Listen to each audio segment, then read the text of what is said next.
Hello guys, welcome back to our channel village Vakeel Vasavi. And ఈరోజు video అయితే post చేశాను.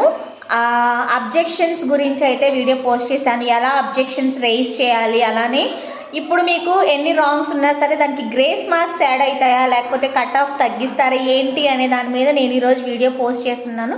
Village Vakeel Vasavi ఛానల్లో మీకు ఫస్టే వీడియో అయితే ఉంటుంది. So go and check it out. And ఇంకేదైనా సందేహాలు ఉంటే నన్ను అక్కడ అడగండి. అండ్ నేనైతే అబ్జెక్షన్స్ రైజ్ చేయడానికి పాసిబిలిటీ ఉండదు, అంటే ఎవరు అడిగారు కాబట్టి చెప్తున్నాను. ఎందుకు అంటే నేను రాస్తేనే అక్కడ అబ్జెక్షన్ రైజ్ చేయాలంటే రిజిస్ట్రేషన్ అంటే రోల్ నెంబర్, మన డేట్ ఆఫ్ బర్త్ అక్కడ చేసి మాత్రమే we can rise objection. So kindly అందరూ కూడా మీకున్న అబ్జెక్షన్స్ అన్నీ అక్కడ రైజ్ చేయండి. December 20th కల్లా చేయాల్సి ఉంటుంది. సో మిగతా మొత్తం కూడా వీడియోలో చెప్పాను. వీడియో అయితే చూడండి. వీడియో వస్తే like and share and subscribe.